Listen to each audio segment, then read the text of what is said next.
오늘 저는 사무엘하 1장 말씀을 가지고 하나님의 마음에 합한 사람 이런 제목으로 말씀 전하도록 하겠습니다. 한번 따라해 봅시다. 하나님의 마음에 합한 사람. 우리가 사무엘상을 다 봤잖아요. 1장부터 이제 31장까지 다 봤고, 그리고 다시 사무엘하를 1장부터 제가 매주 설교를 하려고 합니다. 제가 이렇게 순서대로 이렇게 성경을 본문을 가지고 설교를 하면서 얻게 되는 유익이 하나 있는데, 그것은 전혀 저도 생각해보지 않았던 것에 대해서 설교를 하게 되더라고요. 그러니까 본문에 대한 이야기를 하다 보니까 한 번도 이런 얘기를 안 했을 것 같은데, 그 본문에 대한 그런 묵상을 하면서 다른 이야기, 또 다른 깨달음 이런 것들을 하나님이 얻게 해주시는 것 같아서 참 좋다 이런 생각이 듭니다. 여러분이 이걸 이제 조금씩 기록하면서 이제 여러분들이 설교를 들으면 나중에 최소한 사무엘서는 이렇게 읽을 적에 이 내용을 완전히 숙지할 수 있게 됩니다. 오늘 이 말씀을 통해서 하나님의 크신 은혜와 깨달음이 있으시기를 주님의 이름으로 축원합니다. 자, 우리가 사무엘상에 대한 내용을 우리가 잠깐 살펴본다 그러면, 사무엘상은 사무엘이 어떻게 출생했는가, 그리고 사무엘이 어떻게 이스라엘 백성들을 다스렸는가 하는 이야기가 나와 있고, 그리고 이스라엘 백성들이 왕을 세워달라 그러거든요. 그래서 사울이 왕으로 세워지는데 그 사울이 왕으로 세워진 이야기, 그리고 이제 31장에 보면 어떻게 사울이 하나님 앞에 불순종하다가 이제 비참한 최후를 맞게 되는지가 나와 있습니다. 사울과 세 아들이 이제 전사하게 됩니다. 그리고 그러자 이제 블레셋 사람들이 사울의 머리를 베고, 시신은 벳산 성벽이라고 하는 곳에 못 박고 갑옷은 아스타롯의 신전으로 이제 가져가게 되는 걸로 끝나게 돼요. 그리고 이제 사무엘하가 시작이 됩니다. 자, 오늘 1절을 보니까요, 사울이 죽은 후에 다윗이 아말렉 사람을 쳐 죽이고 돌아와 다윗이 시글락에서 이틀을 머물더니 그랬는데, 설교를 들은 분들은 이해하실 겁니다. 이 시글락에 있던 다윗이 이제 전쟁터에 나가 있는 상황에서 이제 아말렉 군사들이 여자와 자녀들을 다 이제 끌고 갔잖아요. 그래서 다윗이 그걸 이제 치러 갔다가 다 회수하고 돌아왔어요. 그리고 이틀이 지났다는 것입니다.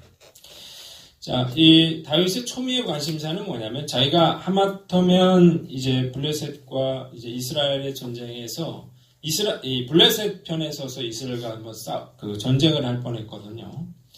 그런데 자기가 이제 운 좋게도 빠져나오게 됐는데, 그리고 나서 과연 블레셋과 이스라엘 전쟁이 어떻게 됐는가 하는 것이 이제 그게 초미의 관심사였어요. 그런데 오늘 본문에 보니까 이 한 진영에 있던 이스라엘 아말렉 사람이죠. 이스라엘 병사 하나가 이제 다윗에게 찾아오게 됩니다. 그래서 뭐라고 말하냐면 사울이 죽었다는 거예요. 그리고 그 아들들도 죽었다는 거예요. 이 소식을 들은 다윗이 슬픔에 옷을 찢고, 그리고 울며 금식하고, 그리고 나서 이 소식을 전한 이 아말렉 병사를 칼로 쳐 죽였다고 하는 것이 오늘 우리가 읽은 본문의 그런 내용입니다. 본문을 통해서 두 가지를 생각해 보려고 그러는데요. 첫 번째는 다윗이 사울의 죽음을 슬퍼했다는 것입니다. 한번 따라합시다. 다윗이 사울의 죽음을 슬퍼했다. 11절로 12절을 보세요. 이에 다윗이 자기 옷을 잡아 찢으며 함께 있는 모든 사람도 그리하고 사울과 그의 아들 요나단과 여호와의 백성과 이스라엘 족속이 칼의 죽음으로 말미암아 저녁 때까지 슬퍼하며 울며 금식하니라 라고 했습니다. 사울이 죽었다라고 하는 소식을 듣고 제일 먼저 보인 반응은 슬픔이었어요. 옷을 찢었어요. 울었어요. 그리고 금식했어요. 그는 사울의 죽음을 정말로 슬퍼했다는 것입니다. 이게 참 이해가 안 되는 게 사울은 철천지원수잖아요. 얼마나 다윗을 많이 괴롭혔나요? 이 창으로 그 다윗을 찔러 죽이려고 한 적도 있었고, 이 침상죄로 이제 끌어내려가지고 죽이려고 한 적도 있었고, 그리고 이 다윗을 죽이려다가 이 제사장 85명을 학살하기도 하고, 그리고 뭐 계속해서 군대를 이끌고 와서 다윗을 죽이려고 해서 다윗이 이리 도망가고 지금 블레셋에 시글락에 있는 것도 이 사울을 피해서 지금 여기 나와 있는 거거든요. 아무 잘못도 안 했는데 엄청난 고통을 준 이 사울이 죽었다는 소식은 사실 이 다윗에게 있어서는 기뻐할 일이고 춤출 일이고 정말 즐거워할 일이죠. 자, 그런데 그가 진심으로 슬퍼했다는 거예요. 왜 이랬느냐를 먼저 생각해 봐야 되겠죠. 왜 다윗이 이렇게 슬퍼했는가? 첫 번째로 다윗이 하나님의 권위를 인정하는 사람이었기 때문입니다. 여러 번 이 다윗이 사울을 죽일 수가 있었습니다. 그런데도 그가 사울을 죽이지 않았던 이유는 뭐예요? 하나님이 세우신 왕이었거든요. 하나님이 세우신 왕이 죽임을 당했어요. 그래서 다윗이 슬퍼한 것입니다. 개인적으로는 정말로 참 미운 사람이고 개인적으로는 참 원수임에도 불구하고 하나님이 세운 사람이 죽은 것에 대해서 다윗은 슬퍼했다고 하는 거예요. 두 번째는 그가 왕이 되는 걸 목표로 삼지 않았다는 것입니다. 만약에 다윗이 내가 사울을 죽이고 왕이 되겠다고 하는 것, 그것이 자기 인생의 목표였다 그러면 사울이 죽었습니다라고 한 소식은 아주 정말 기뻐할 일이죠. 왜냐하면 드디어 이제 정적이 제거되고 자기가 왕위에 오를 수 있는 그런 상황이 되었기 때문입니다. 그런데 다윗은 왕이 되려고 하지 않았어요.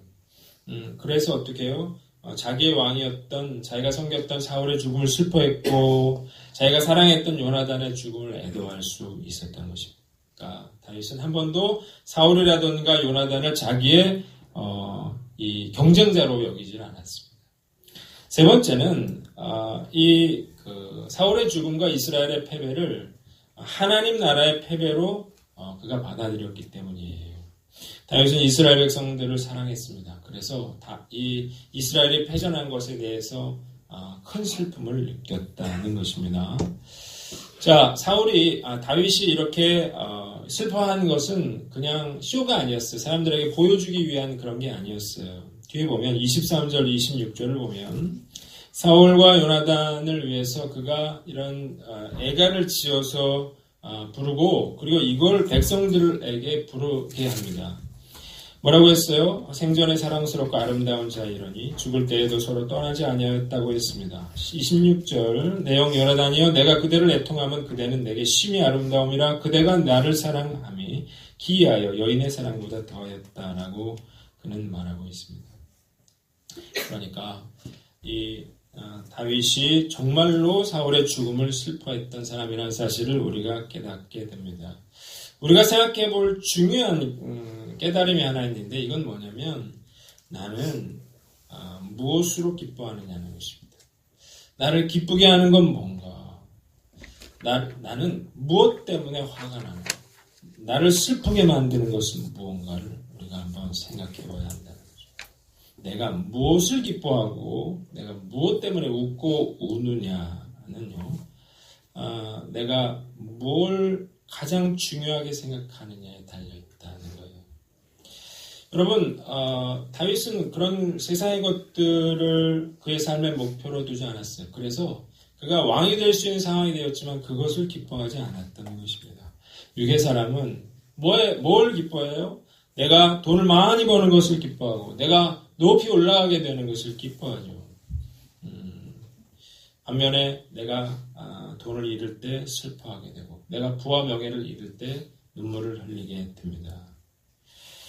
자, 이 다윗은 그가 이런 세상의 것들, 육의 것들 이런 것들을 그의 인생의 목표로 삼지 않았기 때문에 내가 그것들을 얻는다 하더라도 그것으로 인해서 막 즐거워하지도 않았고 그거를 잃는다 하더라도 그것 때문에 마음 아파하지 않았다는 것입니다.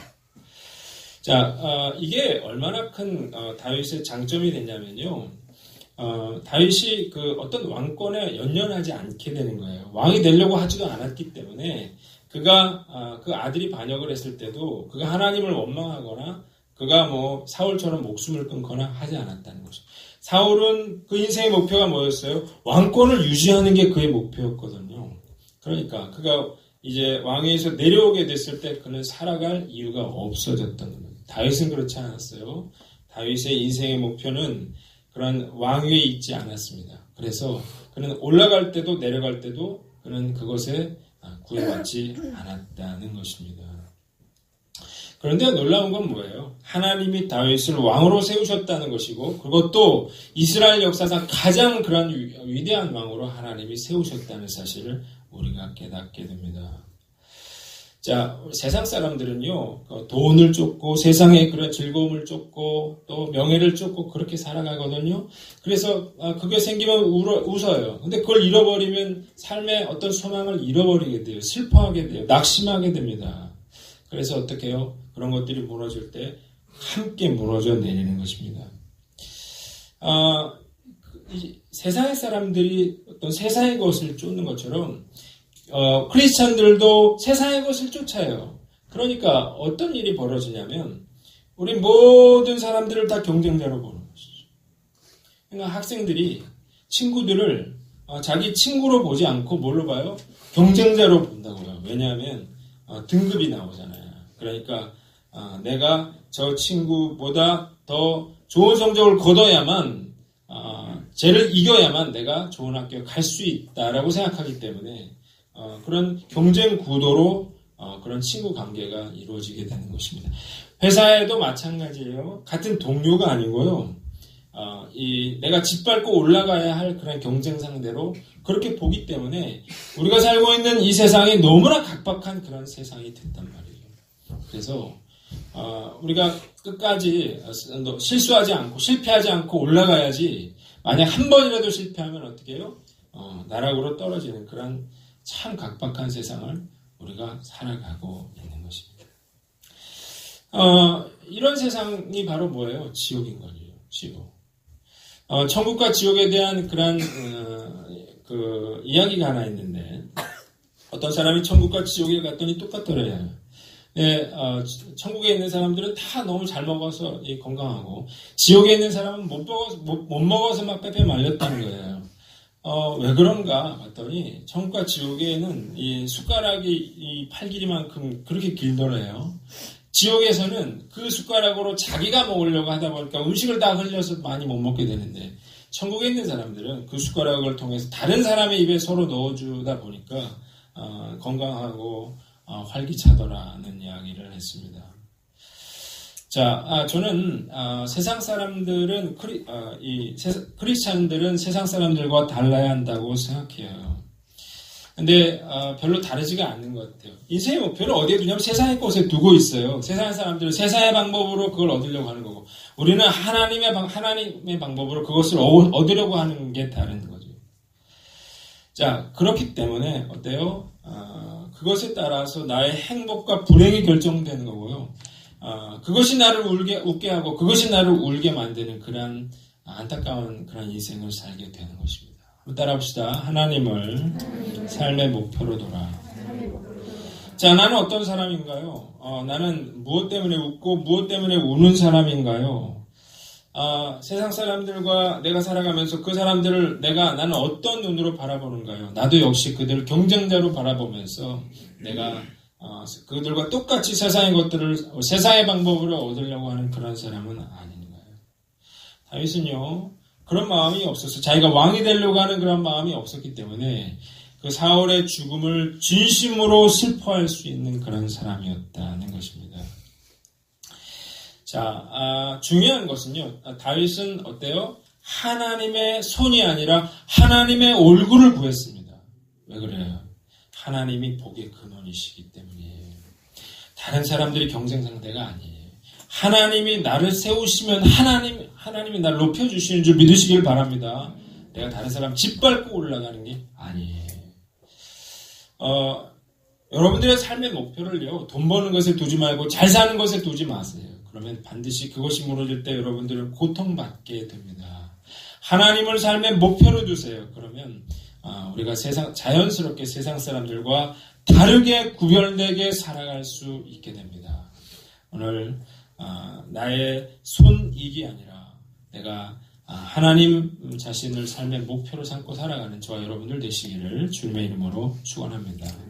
두 번째 한 가지를 더 보는데요. 다윗이 아말렉 병사를 처형했다는 것입니다. 한번 따라해 봅시다. 다윗이 아말렉 병사를 처형했다. 14절로 15절을 보니까 다윗이 그에게 이르되 내가 어찌하여 손을 들어 여호와의 기름 부음 받은 자 죽이기를 두려워하지 아니하였느냐고. 다윗이 청년 중 한 사람을 불러 이르되 가까이 가서 그를 죽이라 하매 그가 침에 곧 죽으니라고 했습니다. 다윗이 불렀어요. 네가 그 사울 왕을 죽였느냐고 물었는데요. 그 아말렉 병사가 뭐라고 말하냐면 그 사울 왕이 자기가 이제 만났는데 사울 왕이 자기를 찌르라 그래서 자기가 찔러 죽였다는 거예요. 그래서 다윗은 이야기를 들으면서 이 말이 거짓말이라는 사실을 알았어요. 그 이유는 뭐냐면 이스라엘 백성들은 할례받지 않는 사람에게 죽임을 당하는 것을 굉장한 치욕으로 여겼거든요. 그래서 사울도 어떻게 했어요? 할례받지 않는 그런 이방인들에게 죽임을 당할까봐 자결을 한 거거든요. 그런데 그래서 물어보는 거야. 네가 어느 나라 사람이냐? 그랬더니 자기가 아말렉 출신이라 그러잖아요. 그러니까 거짓말이라고 하는 사실을 알았죠. 그러나 이 아말렉 병사가 자기가 하나님이 기름 부으신 그런 사울 왕을 죽였다고 이야기를 했기 때문에 그래서 그를 처형을 하게 되는 것입니다. 우리가 생각해 봐야 될 건 뭐냐면 과연 이 아말렉 병사가 왜 거짓말을 했느냐는 것입니다. 자, 그가 이 거짓말을 한 것은 그가 그 사울의 왕관과 이 고리를 가지고 다윗을 찾아온 그런 목적에서 찾을 수가 있어요. 젊었지만 이 친구는 굉장히 야망이 있는 그 대담한 그런 친구였던 것 같아요. 자, 제일 먼저 발견을 했어요. 사울이 죽었다는 걸. 그리고 나서 그의 머릿속에 번뜩인 건 뭐냐면 이 사울의 죽었다는 소식을 다윗에게 알려주면 어떻게 해요? 다윗이 자기에게 상을 줄 거라고 생각했어요. 왜 그래요? 다 알고 있었거든요. 무고한 다윗을 사울이 죽이려고 했다는 사실을 너무 잘 알고 있었어요. 그래서 이 기쁜 소식을 다윗에게 전해주면 자기가 큰 상을 받을 거라고 생각했다는 거죠. 자, 그런데요, 그의 생각은 잘못된 게 아니죠. 너무 당연한 거예요. 이 시대를 읽었다는 거예요. 사울의 시대는 끝났어요. 이제 다윗의 시대가 열렸어요. 제일 먼저 자기가 이 기쁜 소식을 전하면 다윗으로부터 큰 상급을 받을 거라고 생각을 했는데 그것은 그의 착각이었습니다. 왜냐하면 다윗은 그의 삶의 목표를 왕위에 두지 않았기 때문이에요. 그걸 몰랐던 거죠. 당연히 다윗이 자기가 왕이 되는 걸 좋아하리라고 생각을 했기 때문에 이렇게 했죠. 그는 뭘 몰랐어요? 다윗이 몇 번이나 사울을 죽일 수 있음에도 불구하고 그를 살려주었다는 사실을 그는 모르고 있었던 거예요. 자, 정말로 만약 그걸 알았더라면 어떻게 했겠어요? 어떻게 해야 상을 받았겠어요? 사울의 시신을 다윗에게로 가져왔어야 되는 거죠. 그를 잘 장사 주어놓으라고 다윗에게 이야기를 했으면 아마 다윗이 큰 상을 줬을 거예요.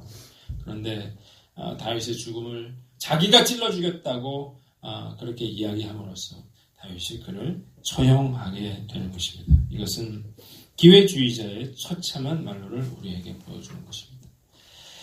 조선 왕조 말기에 유달리 이런 똑똑한 사람이 있어요. 세상에 눈을 뜬 그런 사람이 있었습니다. 이 사람은 조선 말기에 친미파였어요. 그러자 이후에 러시아가 득세를 하니까 친러파가 됐어요. 러일 전쟁에서 일본이 승리하자 친일파가 됐습니다. 자, 그리고 일제에 적극적으로 협력한 결과 백작 자기를 받았고, 그리고 1919년에는 후작의 자기를 받아서 승승장구했는데, 이 사람의 이름이 누구일까요? 바로 우리가 매국노라고 말하는 이완용이라고 하는 사람입니다. 오른쪽에 있는 그런 사람인데요. 이완용이라고 하는 사람은 1858년도에 가난한 양반집에서 태어났는데, 이 사람의 인생이 바뀐 것은 10살 때 이호준이라고 하는 사람의 양자로 들어가면서 운명이 바뀌었어요. 과거 급제를 하게 되고 그리고 여러 관직을 이제 역임을 하게 되는데 이 사람이 유경공원이라는 곳에서 영어와 신학문을 배우게 됩니다. 그러면서 이 사람이 친미파가 되는 건데 러시아가 득세하는 걸 보고 이 친러파가 됐고 그리고 일본이 이제 득세하는 걸 보고 친일파로 돌아섰습니다. 이 사람이 1905년도 을사보조약을 체결해서 대한민국을 일제에 넘긴 을사오적 중에 한 사람, 핵심이 되는 그런 사람인데요. 1907년에는 해외금 일사를 고종이 이제 파견을 하게 되는데 독립을 해보려고 이걸로 인해서 이제 고종을 추궁하면서 순종이 즉위하도록 했습니다. 1910년도에 총리 대신으로서 한일 강제 병합 체결을 주도했어요. 울분을 참지 못해서 우국지사들이 정말 스스로 목숨을 끊고 부당함을 알리고 이런 독립운동을 했는데 전혀 그런 것에 신경 쓰지 않고 또 그런 것들을 규탄하고 하는 사람이었습니다. 자, 그럼에도 불구하고 그는 그의 후손들은 승승장구했다는 거예요. 그런데 1909년도 여기 사진에 나와 있는 이재명 의사라고 하는 이분에게 칼에 찔리는 테러를 당한 후에 후유증을 앓게 됩니다. 그리고 그 이후로부터 암살을 두려워하는 그런 두려운 삶을 살게 됩니다. 그리고 전국의 이 가장 명당 자리를 찾아서 익산이라고 하는 곳에 거기에 이제 자기의 묘를 두기로 하고 그리고 이 자기 묘소가 이제 해를 입을까봐 각종 가묘들을 여러 군데 이제 묘를 이제 사두고 그가 1926년도 2월달에 이제 종로구 옥인동 집에서 병사를 하게 되는데 이제 그래서 정말 명당짜리라고 하는 익산에 이제 묻히게 됐어요. 자, 그런데 이제 사람들이 분노한 그러한 백성들이 그 묘를 훼손하기 시작했습니다. 수사들이 이제 그 묘를 지켰는데요. 이제 일본이 패망한 후에 이 봉분이 날아가고 뭐 칼이 꽂히고 그런 일들이 막 벌어지게 되니까 그 후손들이 유골을 꺼내서 불사르고 젤을 만들어 뿌려버리고 그리고 폐묘를 시켜버립니다. 지금 이완용의 묘소가 있던 그 명당 자리는 돌무더기가 가득하다고 합니다. 자, 기회주의자의 이런 말로가 어떤 것인가를 우리가 알 수 있는데요. 이 본문을 통해서 우리가 몇 가지 적용을 해야 되는데 첫 번째 손익이 아니라 옳고 그름을 따라 행동하지 않는 것입니다. 한번 따라 합시다. 손익이 아니라 옳고 그름을 따라 행동하라. 자, 기회주의자가 어떤 사람인가요? 일관성이 없어요. 중요한 건 뭐예요? 그때그때 정세에 따라서 이로운 쪽으로 행동하는 사람을 말합니다. 이런 사람들 되게 눈치가 아주 비상합니다. 돌아가는 판도를 잘 읽어요. 그래서 어디가 대세인 줄 알고 그 대세에 붙는 것입니다. 아부를 잘하고 아첨을 잘하고 자존심이 없어요. 그러나 강한 곳에는 바로 꼬리를 내리지만 약한 사람들을 상대로는 군림하려고 하는 그런 특징이 있습니다. 문제는 이런 사람들이 승진하고 출세하고 성공하는 게 우리 현실이라는 것입니다. 자, 그러나 우리가 알아야 될 건 뭐냐면 단기적으로 볼 때는 이들이 승승장구하는 것 같지만 결국은 이들이 망하게 돼 있어요. 그 이유는 뭐냐면 하나님이 살아계시기 때문에 그렇습니다. 하나님이 이런 사람들을 미워하신다는 사실을 우리가 알아야 돼요. 문제는 우리가 이완용이 매군 거다 이렇게 우리가 욕하기 쉬운데요. 욕하기 전에 나는 어떤 사람인가, 내가 만약에 그런 상황이라면 나는 어떻게 행동할 것인가를 우리가 한번 생각해 봐야 한다는 것입니다.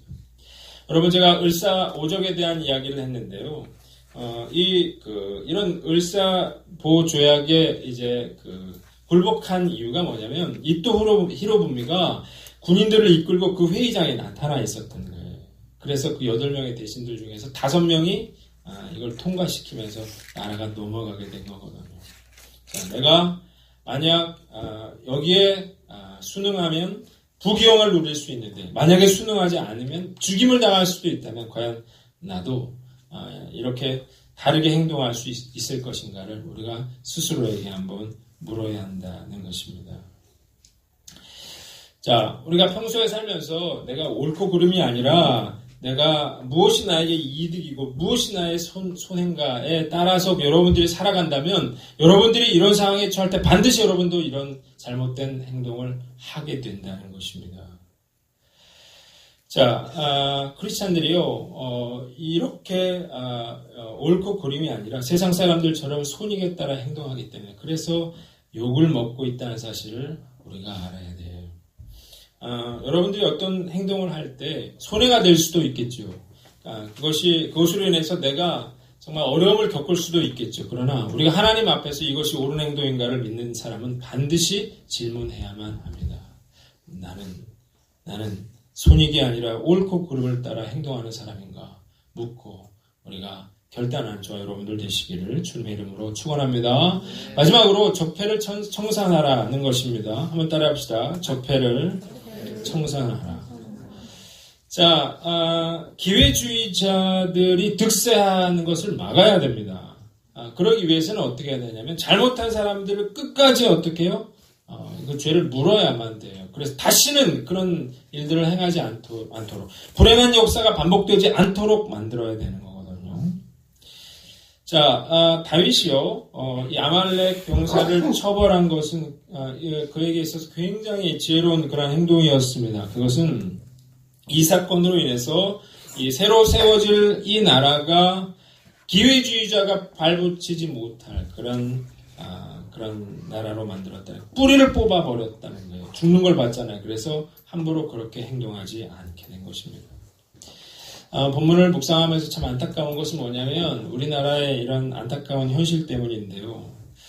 자, 우리나라가 왜 이렇게 부정부패, 이런 이기주의 이런 것들이 가득한 나라가 됐을까? 그것은 그런 기회주의의 어떤 그런 것들에 대한 뿌리를 뽑지 못했기 때문입니다. 자, 우리나라가요 친일파를 제대로 청산 못했는데요. 사실 해방 이후에 왜 친일파를 청산을 안 하려고 했겠어요? 하려고 했죠.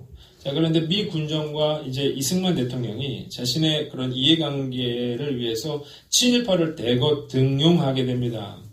원래 이승만 대통령은 친일파가 아니었는데 친일파를 대거 중용하고 반민특위를 와해시킴으로써 결과적으로 친일파가 대한민국의 기득권 세력으로 자리 잡는데 결정적인 역할을 했다는 거예요. 우리가 대한민국의 역대 대법원장을 보면요. 2대부터 6대까지 모두 친일 판검사 출신으로 친일 임명사전에 이렇게 등재가 되어 있습니다. 군도 마찬가지예요. 초창기에 육군 참모총장의 명단을 보면 다 친일 그런 군인 출신들이고 경찰도 마찬가지예요. 친일 경찰 출신들이 다 경찰을 장악을 했어요. 모든 권력기관을 다 친일 세력들이 다 장악을 하게 됐기 때문에 그래서 친일 청산이 이루어질 수가 없었고 그러다 보니까 기회주의자들이 승승장구하다 보니까 그러니까 이런 악한 패단이 생겼는데 그건 뭐냐면 옳게 행동하면 손해를 보게 된다는 것입니다. 그래서 독립운동가의 후손들 정말 많은 고통을 당했잖아요. 정말 가난하고 정말 못 살고 정말 저주받은 그런 사람들이 되었잖아요. 그리고 기회주의자들 정말 끝까지 살아남은 사람들은 부귀영화를 지금도 누리고 있잖아요. 그러니까 여러분 나라가 위기에 처했을 때 누가 그러면 목숨을 걸고 이 나라를 위해서 싸우겠느냐는 거죠.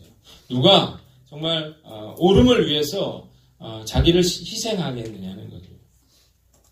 지금도 내가 옳은 일을 위해 나서면 손해를 본다고 하는 그러한 의식이 팽배하다는 사실을 우리가 알아야 한다는 것입니다.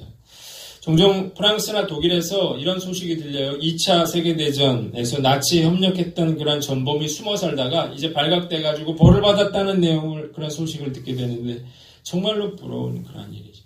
이 사람들은 이런 죄 지은 사람들을 끝까지 추적해가지고 어떻게 해요? 벌을 줍니다. 그 이유는 다시는 이런 일이 반복되지 않도록 하기 위해서예요. 자, 기회주의자들은요 엄하게 처벌해야 됩니다. 비참한 말로가 어떤지를 보여줘야 돼요. 모두가 알게 해야 됩니다. 그래야 나라가 망하지 않는 거예요. 그래야 다시는 불행한 역사가 반복되지 않는 거예요. 저는 지금도 늦지 않았다고 생각하고요. 지금도 크리스찬들이 여러분 이 나라를 구한 사람들이 누구였어요? 3.1운동 그 독립운동을 한 사람들이 누구였어요? 크리스찬들이었거든요. 크리스찬들은 어떤 사람들이었습니까? 자기의 손익을 따라서 행동하지 않고 기회주의적인 그런 행동을 하지 않고 어떻게 해요? 믿음으로 나라를 구하는 데 협력한 그런 사람들이었어요. 믿음으로 나라를 구한 사람들이 바로 크리스찬들이었다는 사실을 우리가 알아야 합니다. 우리나라는 전쟁이 일어난 지가 얼마 안 된 나라입니다. 사람들은 우리나라에 전쟁이 안 일어날 거라고 생각하는데요. 한번 역사를 한번 보세요. 70년 전에 전쟁이 일어났고 그 전에 일본의 지배를 받았던 그런 나라예요. 얼마든지 이 땅에 전쟁이 일어날 수 있는데 자, 이 땅에 이런 죄에 대한 청산이 없으면 결국 하나님이 청산하시게 됩니다. 그러면 결국 일어날 건 전쟁밖에 없겠죠. 아모스서 5장 21절로 24절을 우리 같이 한번 읽어보겠습니다. 앞에 있습니다. 시작.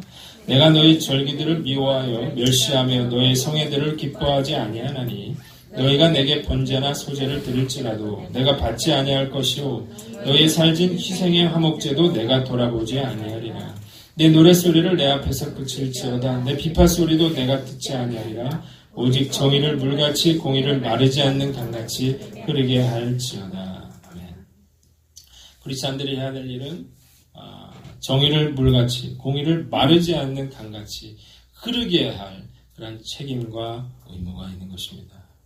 말씀 마치겠습니다. 제가 두 가지 말씀드렸는데요. 다윗은 사울이 죽었다고 하는 소식을 듣고 기뻐하지 않고 전심으로 애도했습니다. 우리도 다윗처럼 우리가 손익이 아니라 옳고 그름에 기뻐하는 하나님의 마음에 합한 사람 되시기를 주님의 이름으로 축원합니다. 다윗은 사울을 자기 손으로 죽였다는 아말렉 병사를 처형했는데요. 우리도 나의 유익이 아니라 하나님의 공의와 정의를 행함으로 우리가 그 하나님 마음에 합한 사람 되시기를 주님의 이름으로 축원합니다. 우리 같이 찬양하고 기도하겠습니다. 십자가를 질 수 있나 우리 찬양 같이 하겠습니다.